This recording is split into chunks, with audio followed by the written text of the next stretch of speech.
Elle avance en silence.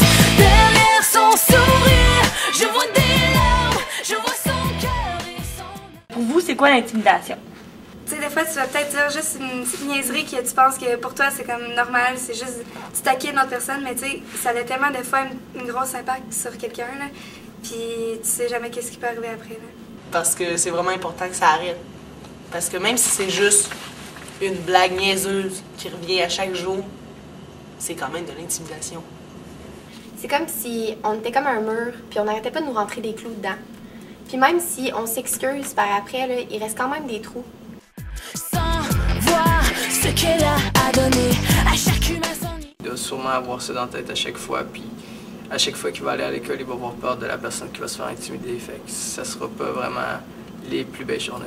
Parce que c'est sûr que non pas d'en parler, ça va pas aider, puis que ça t'aidera pas à avancer, puis tu vas te ramasser ça dans le tas. Un manque de confiance en soi, de l'insécurité, de la misère à dormir, puis vraiment un mal-être en fait.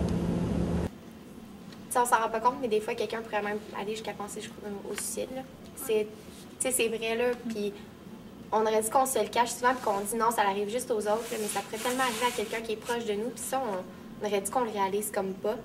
Son sort, mais elle avance en silence.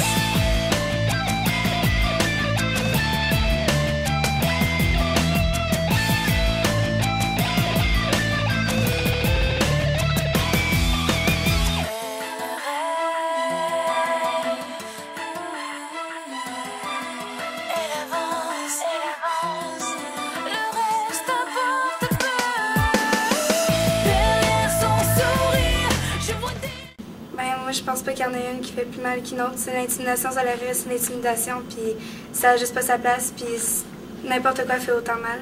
Selon toi, est-ce qu'on doit se défendre en parlant à quelqu'un ou on est mieux de rien dire? On est mieux de parler à quelqu'un.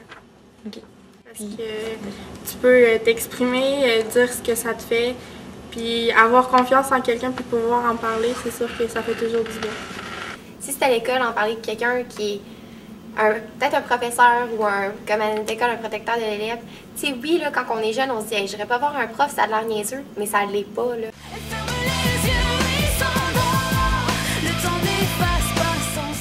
Quand tu vas dénoncer quelqu'un, c'est sûr que c'est toujours dans le but que ce soit quelque chose de bien. Tu sais, c'est pour une bonne raison que tu vas dénoncer quelqu'un.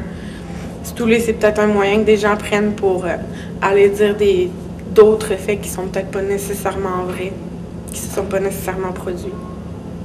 C'est genre des choses que juste pour être méchant. Comment ferais-tu pour arrêter l'intimidation si tu avais tous les pouvoirs, là? Si j'avais tous les pouvoirs. Essaie de trouver un autre moyen qu'intimider. Faire du sport, ça te permet de te défouler énormément. Taper sur une balle à la place de taper sur quelqu'un. Écrire, ça fait toujours du bien. Écouter de la musique, ça peut te défouler au max aussi. Il faut se mettre à la place de l'autre, puis il faut sensibiliser. Moi, je pense le plus tôt possible. Pour mieux s'en sortir. Ben, moi je pense que c'est pas mal la faute à tout le monde. C'est pas vraiment la faute juste à une personne. Parce que la personne qui a intimidé quelqu'un, elle s'est pas levée un matin puis elle s'est dit « oh, je vais intimider quelqu'un juste pour le fun ». Le temps n'efface pas le mal, mais... Peut-être que tu es capable d'être quelqu'un de bien, mais en intimidant, tu montres que tu peux être quelqu'un qui fait du mal aussi, là, puis ça peut repousser des gens. Là. Selon des études, 10% des élèves au Québec sont victimes d'actes d'intimidation au moins une fois par semaine. Tu sais, même se dire, là, sur 10 de mes amis, il y en a une que chaque semaine, là, elle se fait intimider, là.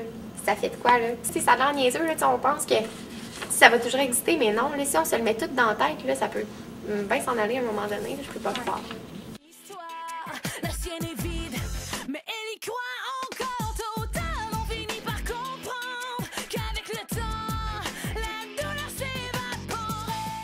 Quand c'est quelqu'un qu'on connaît, il y a personne qui nous avertit que « Hey, là, oui, faut pas que tu ouvres les courriels, mais si t'en reçois un courriel méchant, parle-moi-en. »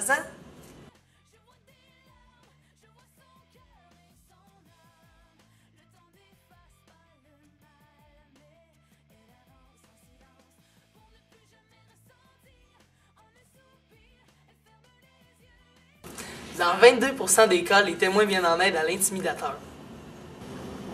Ben, dans ce cas-là, c'est pas vraiment des témoins, puis ça devient des intimidateurs. 22%. Ouais. Aïe, aïe. Ben ça, je trouve ça un peu lâche, là. Parce que t'es pas censé encourager quelqu'un qui fait du mal à quelqu'un d'autre. Si tu avais un message à dire à des secondaires 1, là, tu veux lui dire quelque chose, là, un message qui a de l'impact par rapport à l'intimidation, c'est quoi tu leur dirais? Tu as un groupe d'élèves devant toi, mettons. Là. C'est sûr que la vie, parfois, c'est difficile, puis on aimerait parfois juste vivre normalement. Mais si on peut venir en aide à des gens qui se font subir de l'intimidation ou si on en subit nous-mêmes, faut pas rester tout seul, puis il faut aller en parler à quelqu'un parce que des fois, ça peut pas juste nuire à tes études, ça peut nuire à ta vie, puis c'est sûr que plus tard, au bout du compte, ça sera pas quelque chose dont tu vas être fier d'avoir resté tout seul dans ton coin puis de pas avoir en parler. Dans le fond, on est tous des humains, on est tous pareils, on n'a pas... Il n'y a pas quelqu'un de moins bien que quelqu'un d'autre, même que ce soit physiquement ou physiquement ou psychologiquement, c'est ça. Il n'y a personne qui est meilleur qu'un autre, puis je pense que, dans le fond, l'intimidation, ça n'a pas sa place, puis parce que, dans le fond, on ne sait jamais quel impact ça va avoir sur sa vie, parce qu'on ne sait jamais qu'est-ce que les autres vivent à l'extérieur de l'école, on ne sait jamais leur vie personnelle, fait qu'on peut jamais savoir quel impact que ça peut avoir, un petit geste ou un grand geste, fait que n'importe quoi comme ça n'aurait juste pas sa place. Parlez-en. Parlez-en. Parlez-en. C'est important de le dire si tu te fais intimider.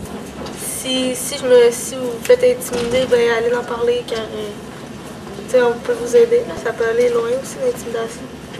Qu'il faut pas en faire, que si on en subit, c'est vraiment important d'aller le dire. Faut pas avoir peur des conséquences qui vont venir après. Il faut pas avoir peur si je m'en vais dire qu'est-ce qui va m'arriver, ça va-tu être pire. Parce que si tu parles pas, ça s'arrêtera jamais, puis ça empêchera pas la chose de s'aggraver. Puis si tu le dis, ça peut s'arrêter. Puis je vois pas comment les choses pourraient s'aggraver si on dénonce la situation qu'on vit. Il faut vraiment juste ne pas le faire subir à d'autres et ne pas se laisser le subir. Parlez-en. Elle avance en silence pour ne plus jamais ressentir. On ne se